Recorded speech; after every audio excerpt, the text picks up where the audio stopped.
మగాడివైతే ఒక్క సీటు గెలిపించుకో అని మాట్లాడుతున్నాడు. మరి నేను కూడా అంటున్నా, రేవంత్ రెడ్డి దమ్ముంటే, నీకు సత్తా ఉంటే, నేను మొన్న చెప్పిన మళ్ళీ చెప్తున్నా, మగాడివైతే రా, నువ్వు నిలబడ్డ మల్కాజ్గిరి పార్లమెంట్కే రా, ముఖ్యమంత్రి పదవికి రాజీనామా చేసేదా. రాష్ట్రంలోని అన్ని సీట్లు కాదు, ఒక్క సీటే అన్నావు కదా, ఒక్క సీటునే తెలుసుకుందాం దా. నేను రాజీనామా చేస్తా నా సిరిసిల్ల ఎమ్మెల్యే పదవికి, నువ్వు కూడా రాజీనామా చేసిరా, మల్కాజ్గిరి పార్లమెంట్లోనే తెలుసుకుందామని. అప్పటి నుంచి మళ్ళా సడిలేదు సప్పుడు లేదు. అందుకే నేను అంటున్నా, మగతనం అంటే ఎలక్షన్లు గెలుచుడు కాదు. మగతనం అంటే మగాడివైతే ఇచ్చిన మాట నిలబెట్టుకో.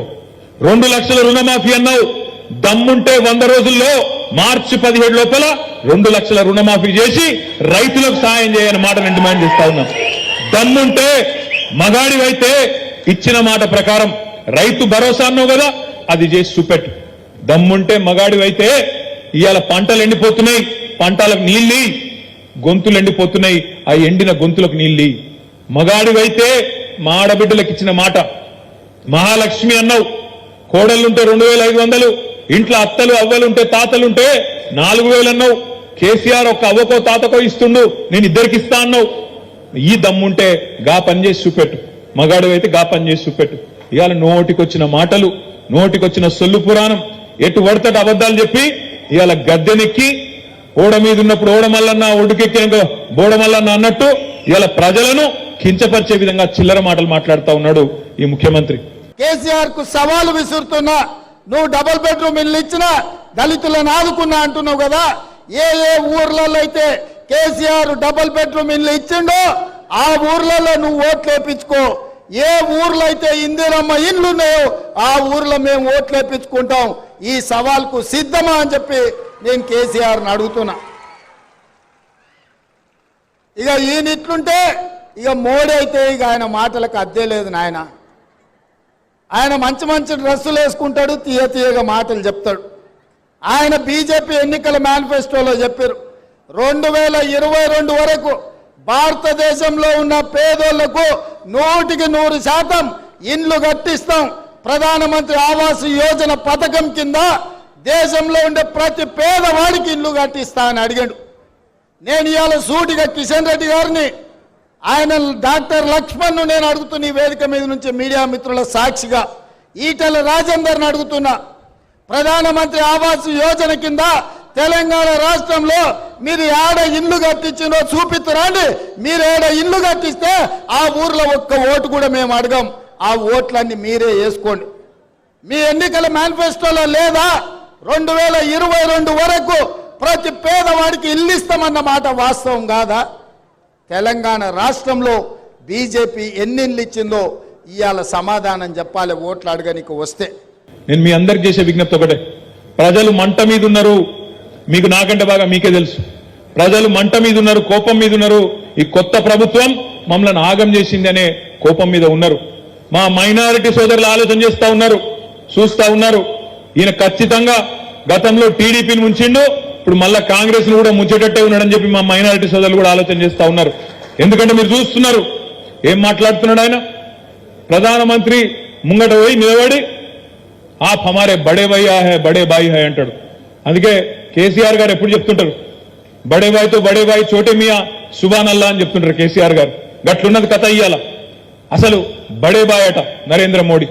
ఇంకొక మాట అంటాడు సిగ్గు లేకుండా, ఇప్పుడే మా జమీల్ భాయ్ చెప్పిండు, ఆత్మగౌరవం కలిగిన ఏ తెలంగాణ బిడ్డ మాట్లాడని మాట, ఆత్మగౌరవం ఉన్న ఏ తెలంగాణ బిడ్డ కూడా ఒప్పుకోని మాట.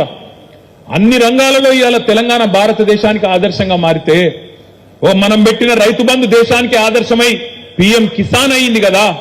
మనం రైతు బంధు పెట్టినాకనే కదా మోడీ కాపీ కొట్టి పిఎం కిసాన్ అని పెట్టుకున్నాడు. మనం ఇంటింటికి నీళ్ళు ఇచ్చినాకనే కదా మిషన్ భగీరథ ద్వారా మోడీ కాపీ కొట్టి హర్ ఘర్ జల్ అన్నాడు. మనం ఇక్కడ మిషన్ కాకతీయ చేసినాకనే కదా మోడీ కాపీ కొట్టి అమృత్ సరోవర్ అన్నాడు. ఇట్లా ఎన్ని రంగాల్లో దేశానికి ఆదర్శమైంది తెలంగాణ. అట్లాంటి తెలంగాణ మోడల్ను కించపరుస్తూ ఏం మాట్లాడతావు నువ్వు? గుజరాత్ మోడల్ చేస్తాం మన రాష్ట్రాన్ని మాట్లాడతావా? ఏంటిది గుజరాత్ మోడల్ అంటే? తెల్లారులేసి హిందువులు ముస్లింలు తన్నుకునుడా, లేకపోతే రైళ్లలో పోయేటోళ్ళని కాల్చి చంపుడా? ఏంటిది నీ గుజరాత్ మోడలు? ఏంది నీకు నచ్చిన నీ గుజరాత్ మోడలు? మీ నాయకుడు రాహుల్ గాంధీ ఏమో గుజరాత్ మోడల్ బేకారు మోడల్, అటర్ ఫ్లాప్ మోడల్ అంటాడు. నువ్వేమో ఇక్కడుండి గుజరాత్ మోడల్ గొప్పదంటావు. ఇది మా రాష్ట్రంలో ఉన్న సోదరులందరూ చూస్తలేరు అనుకుంటున్నావా? ఆలోచన చేస్తలేరు అనుకుంటున్నావా? మీ నాయకుడు రాహుల్ గాంధీ ఏమో అదానిని పొట్టుపోటు తిడతాడు. 609వ స్థానంలో ఉన్న అదాని ప్రపంచంలో మోడీ గారి ప్రాపకం వల్లనే 2వ స్థానానికి ఎదిగిండు అని రాహుల్ గాంధీ మాట్లాడతాడు. నువ్వేమో అదానితో నలైబలై చేసుకొని అదాని తన గొప్పోడు తెలంగాణకు వస్తున్నాడు అని చెప్తాడు. ఇట్లా ఒకటి రెండు కాదు, చెప్పుకుంటా పోతే సిగ్గుపోతుంది. గని దిక్కుమాలిన పనులు చేసిన ఈ రేవంత్ రెడ్డి ప్రభుత్వం 90 రోజుల్లోనే ఇవాళ ప్రజాభిమానాన్ని కోల్పోయి ఇవాళ ప్రజల్లో పల్సన్ అయ్యింది. నిన్న ఆయన మాట్లాడుతుంటే గమ్మత్ అనిపించింది నాకు. ఆయన అంటాడు కాలం మంచిగా కాలేదు, కరువు వస్తున్నది, కాబట్టి అందరం కలిసి ఎదుర్కొందామంట. నేను మిత్రులందరూ దయచేసి జాగ్రత్తగా వినాలని విజ్ఞప్తి చేస్తా ఉన్నాను. ఇది కాలం తెచ్చిన కరువు కాదు, ఇది కాంగ్రెస్ తెచ్చిన కరువు అనే మాట నేను మీకు విజ్ఞప్తి చేస్తా ఉన్నా. కాలం తెచ్చిన కరువు కానే కాదు, ఇది కాంగ్రెస్ తెచ్చిన కరువు. ఎట్లా అంటారా? ఒక్కసారి దయచేసి ఆలోచన చేయండి. మన నాయకుడు పెద్దలు కేసీఆర్ గారికి తెలంగాణలోని భౌగోళిక పరిస్థితుల పట్ల, ఇక్కడి వాతావరణ పరిస్థితుల పట్ల, ఇక్కడ రైతుల దుస్థితి పట్ల సంపూర్ణమైన ఆలోచన అవగాహన ఉంది కాబట్టి ఆయన పూర్తి స్థాయి ఏకాగ్రతతో మొదటి 10 ఏళ్లు తెలంగాణలో నీళ్లు ఇవ్వాలి అనే తపనతోని కమిట్మెంట్ తో పనిచేసిండు. తెలంగాణ ఎట్లుంటదంటే ఒక్క నిమిషం మీరు అర్థం చేసుకుంటే అందుకు చెప్తున్నాను. ఇట్లా ఒక గుడిసె లెక్క ఉంటుంది తెలంగాణ. భౌగోళికంగా చూస్తే ఒక గుడిసె లెక్క ఉంటుంది. ఇట్లా ఒక దిక్కేమో కిందికి గోదావరి నది వారుతుంటది, ఇంకో దిక్కు కృష్ణా నది వారుతుంటది. గోదావరి ఏమో సముద్రానికి 80 మీటర్ల మీద ఉంటది, కృష్ణా నదేమో సముద్రానికి 100-110 మీటర్ల మీద ఉంటది. మన తెలంగాణ ఇప్పుడు మన కరీంనగర్ పట్టణం దగ్గర 300 మీటర్ల పైన ఉంటది. హైదరాబాద్ 535 మీటర్ల మీద ఉంటది. ఇట్లుంటది తెలంగాణ, ఇట్లా గుడిసె లెక్క. మరి నీళ్లు కిందున్న నీళ్లు పైకి తేవాలి, కరీంనగర్ నీళ్లు తేవాలి, చొప్పదండికి నీళ్లు తీసుకురావాలి, హుస్నాబాద్ హుజురాబాద్ సిరిసిల్లకు, వేములవాడకు, సిద్దిపేటకు నీళ్లు తేవాలంటే నీళ్లు పైకి తీసుకొచ్చుడు, గుంజుకొచ్చుడు, బోర్లు ఎట్లయితే వేస్తామో, భూగర్భంలో ఉండే నీళ్లను గుంజతందుకు, పైకి గుంజతందుకు బోరింగ్లు ఎట్లయితే వేస్తామో గట్లనే లిఫ్ట్ పెట్టి ఆడికెళ్ళి నీళ్లు తీసుకురావాలి. అందుకే కేసీఆర్ గారు ఏం చేసిండు, మేడిగడ్డ దగ్గర ఎక్కడైతే 80 మీటర్ల కాడ గోదావరి నది ప్రవహిస్తుంటదో, ఎక్కడైతే ఎర్రటి ఎండాకాలంలో కూడా మే నెలలో కూడా రోజుకు 100 టీఎంసీల నీళ్లు, 100,000 క్యూసెక్ల నీళ్లు కిందికి సముద్రంలోకి వృధాగా పోతున్నాయో, వేస్ట్ గా పోతున్నాయో అవి అక్కడ కట్టి, అక్కడ బ్యారేజ్ కట్టి ఆడికెళ్లి నీళ్లు కట్టి ఆడికెళ్లి దశల వారీగా మేడిగడ్డ నుంచి అన్నారం, అన్నారం నుంచి సుందిల్లా, ఆడికెళ్లి ఎల్లంపల్లికి వెళ్లి మిడ్మానేరు మీదికెళ్లి ఒక దిక్కు మలకపేట, ఇంకో దిక్కు గౌరవెల్లి, ఇంకో దిక్కు అన్నపూర్ణ, ఆ పైకి రంగనాయక సాగరు, ఆ పైకి మల్లన్న సాగరు, ఆ మీదికి కొండపోచమ్మ సాగర్. 80 మీటర్ల నుంచి కొండపోచమ్మ సాగరు గజ్వేల్ దగ్గర ఏదైతే ఉన్నదో 618 మీటర్ల మీద ఉంటుంది. అది ఒక ఆడికి నీళ్లు తీసుకొచ్చే అద్భుతమైన ప్రాజెక్టు కాళేశ్వరం అనే ప్రాజెక్టు. ప్రపంచంలోనే అతి పెద్దదైన ప్రాజెక్టు కాళేశ్వరం లిఫ్ట్ ఇరిగేషన్ లో. అంటే ఈ పిచ్చోళ్ళకి అది తెలియదు, బండి సంజయ్కి తెలియదు, రేవంత్ రెడ్డికి తెలియదు. వాళ్ళు మాట్లాడితే మేడిగడ్డ అంటారు. మేడిగడ్డ అనేది మొత్తం కాళేశ్వరం ప్రాజెక్టులో ఉండే 100 భాగాల్లో ఒకటి మేడిగడ్డ. ఆ మేడిగడ్డలో కూడా మనం మేము పోయి చూసి వచ్చినాం. మొత్తం బ్యారేజ్ పొడవు 1.6 కిలోమీటర్లు, 1600 మీటర్లు, 85 పిల్లర్లు ఉన్నాయి అందులో.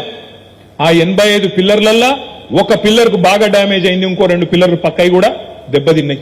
ఒక నిమిషం మీరు దయచేసి జాగ్రత్తగా ఆలోచించండి. 100 భాగాలు ఉండే కాళేశ్వరం ప్రాజెక్టులో ఒక్క భాగం మేడిగడ్డ. ఆ మేడిగడ్డలో కూడా 85 పిల్లర్లుంటే 3 పిల్లర్లు దెబ్బతిన్నాయి అనుకో, దాన్ని రిపేర్ చేయొద్దా? రాగానే ప్రభుత్వం ఏం చేయాలి? సరే తప్పు జరిగింది గతంలో అనుకో, తప్పు చేసిన వాళ్ళ మీద శిక్ష వేయాలి, వెంటనే దాన్ని దిద్దుబాటు చర్యలు తీసుకోవాలి. గతంలో జరగలేదా? కాంగ్రెస్ పరిపాలనలో ఇంజనీరింగ్ ప్రాజెక్టులలో, సాగునీటి ప్రాజెక్టుల్లో ఇబ్బందులు రాలేదా? కడెం ప్రాజెక్ట్ అని ఉంటుంది పక్కనే ఆదిలాబాద్ జిల్లాలో, 2 సార్లు కొట్టుకపోయింది. అది ఒక్కసారి కాదు, కాంగ్రెస్ కడితే 2 సార్లు కొట్టుకపోయింది. ఒకసారి 1950s లో కొట్టుకపోయింది, ఇంకోసారి 1970s లో కొట్టుకపోయింది. పక్కనే ఉంటుంది వరంగల్ జిల్లా.